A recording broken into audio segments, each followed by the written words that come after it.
para naman po magbigay ng karagdagang detalye ukol sa vaccine logistics gaya ng nabanggit ni Yusek Vergere. Kasama rin po natin si Director Ariel Valencia, Task Group on Cold Chain and Logistics Management.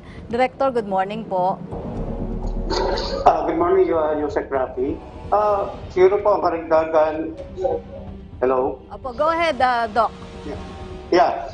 Siguro po, Yusek, ang karagdagan ay unang-una ay nakita po kahapon namin with Secretary Galvez and Secretary Duque ang kahandaan po ng ating private sector at ang ating RIPM upang tanggapin po ang vaccines na darating po. Kasama po niya yung magandang balita nga kanina na tayo po ay kasama sa COVAX facility.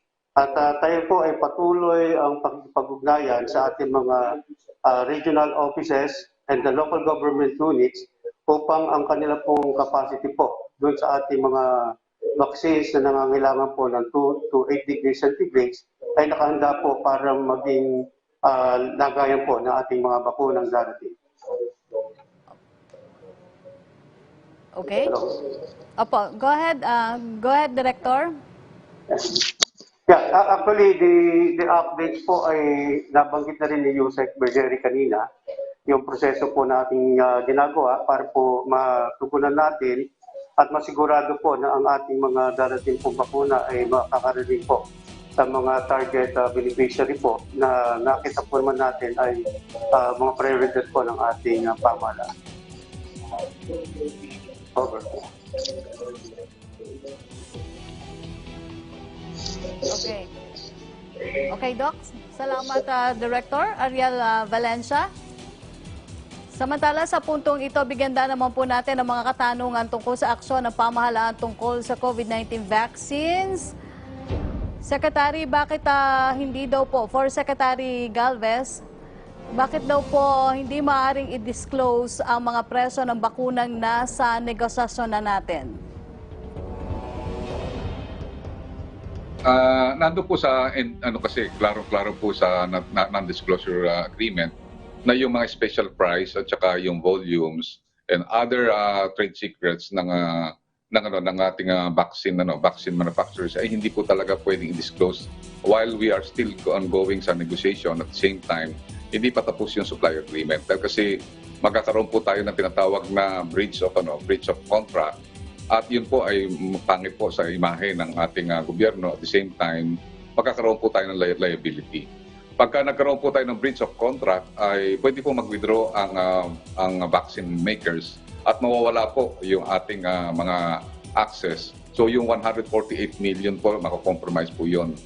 Kung makikita nyo po, meron pong similar issue sa Malaysia at binigay ko nga po sa ibang mga na dapat makaalam sa media na yung nangyari po doon talagang yung legal opinion po ng maraming expert ay talagang if we reveal the information to public, the deal might be compromised. Ganun din po ang nangyari sa Belgium, nagreklamo po ang Pfizer dahil isang legislator po doon ay pinost po sa tweet niya yung mga prices at it compromises yung tinatawag nating confidential information. Wag po kayo mabahala dahil kasi talagang yung mga information po naman natin po na yon ay ibibigay din po, magiging transparent po kami pagka once in due time ay pwede na pong ilabas po yon. Opo, thank you, Secretary Galvez. Tanong naman po para kay Yusek Vergere mula po kay Jasmine Romero ng ABS-CBN.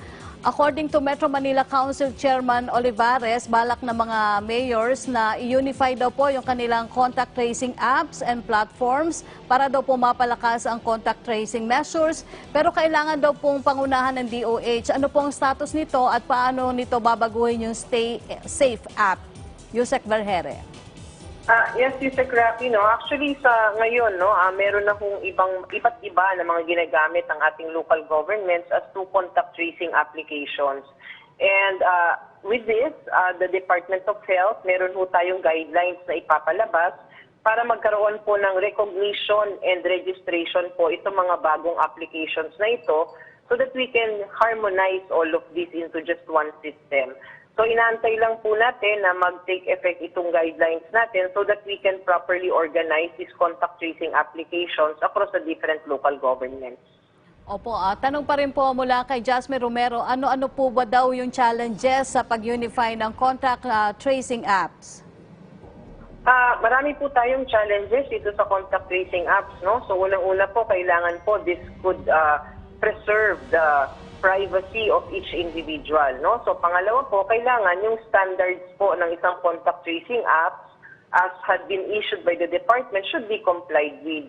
The third really and the biggest challenge, Yusek Rafi, would be the uptake of the local governments and the citizens, no, in particular, dito po sa mga contact tracing applications. Pag tinignan po natin ang Stay Safe po, simulat sa poll naman ay naandyan na at nai-endorso pa ng Interagency Task Force. But up until now, ang utilization po ng Stay Safe is still very minimal. Kaya nga po tayo ay kailangan talaga, and we agree with the Metro Manila Development Authority and the mayors, no, kailangan po tayo magkaroon ng isang harmonized system for all of us to use for this contact tracing application. Follow-up niya po kung tuloy-tuloy po daw yung unification ng mga apps, kailan po ito matatapos? May timeline na po ba ito? Yes, ma'am. Actually, last Tuesday, the director of our Information Management Unit already presented to us the guidelines and how it can be implemented. So, ang kasunod na po nito ay pakikipag-usap sa ibang national government agencies concerned so that we can be able, no, to finalize these arrangements for implementation. And pagkatapos po siguro nun ay makakapag-dire-diretso na tayo sa pagtingin at pag-recognize itong iba't ibang contact tracing applications. Opo, for Director Ariel, magkano po pala yung renta natin sa mga cold storage facilities, refrigerated vans at iba pa pong gamit gaya nito? At kung magkakaiba po ba daw yung presyo, depende sa freezer na gagamitin? Director. Sir? Sir, yung audio po. Sir, audio po. Yeah. Yan, go ahead. Yusek Rafi. Opo. Yung pong price ng ating mga warehousing, cold storage, and provision, ayun po ay for bidding po. Nasa procurement service na po natin yan. And then part of that is the end-to-end service provider. From the time po na dumating ang ating bakuna sa ating port of entry to warehousing, cold storage, distribution, and reverse logistics. So yung cost po niya nakabundle po. Depende po yan sa magiging proposal po ng mga interested third-party provider po sa ating bidding. Opo. For Secretary Galvez naman po, mula po kay Red Mendoza ng Manila Times, opposition figure Eta Rosales wants you to resign dahil daw allegedly nabuking daw po kayo sa overpricing ng Sinovac vaccine. Ano po daw ang masasabi niyo dito? Ginagalang ko po yung ano po ni Ma'am Eta Rosales, magkakilala naman po kami, pero dapat hindi muna siya mag-judge kasi hindi niya alam na yung lahat po ng vaccine na nabili po natin ay talagang pong binigay po at cost. Ang guidance po ng WHO sa mga manufacturer ay wala pong tinatawag na commercialization at mas pa, wala pong no profit. Magkaroon po ng equitable access. Yun po ay parang kasunduan ng lahat ng manufacturers that they will provide access to poor countries like us. So dapat naman po ginagalang ko po yung opinion nyo, pero minsan nakakasakit po ng damdamin dahil kasi hindi nyo po alam, wala po kayong alam sa negosasyon. Napakahirap po ng negosasyon na ginawa po namin. Talagang ang ginagawa po talaga namin, binabagsak po namin talaga ang presyo. At nakita po ng ating mga senador na nag-meeting po kami kahapon, nakita nila na mayroong $1.1 billion tayo na kung titingnan natin sa original price ay naibaba po natin ng $1.17 billion. That is more or less 55 billion pesos. Opo, tanong naman po ni Ian Cruz, Secretary Galvez, kumusta daw po yung pulong ninyo kasama ang mga senador? Naging katanggap-tanggap po ba sa kanila, especially kay Senate President Tito Soto, yung presyo ng mga bakuna na nakuha ng Pilipinas? Tanong po ni Ian Cruz ng GMA7. Nagpapasalamat po ako kay Senate President Vicente Soto dahil napakabait po niya. At saka ang ating mga senador, si Senator Lacson at saka si Senator Bato de la Rosa, na they offer a dinner meeting with us. At na-explain ko naman po yung talagang proseso ng mga negosasyon sa vaccine, kung paano namin ginagawa ang tinatawag natin na mga tawaran. So nakita niya talaga na yung yung mga presyo na ginawa natin is binagsak po talaga natin. At dahil hindi ko nga ma-reveal yung presyo, nagbigay po ako ng mga indicative prices at nakita rin nila na yung potential gains natin ay umabot pa ng more or less $1 billion. Talagang nakita nila yung talagang yung ginagawa po natin ay talagang merong due diligence and very prudent. At nagpapasalamat din po ako na naintindihan po nila na talaga yung proseso po na yung NDA, yung non-disclosure agreement is talagang very binding at very yun na kailangan para maprotektahan po both parties, both the government and also the both parties. Ako po ay nagpapasalamat po kay Senator Lacson dahil kasi ako meron din akong pagkukulang at yung aking akusasyon na ginagamit yung politika ng Senado, yung hearing, ako po yung nagkamali and I want to make an apology on that.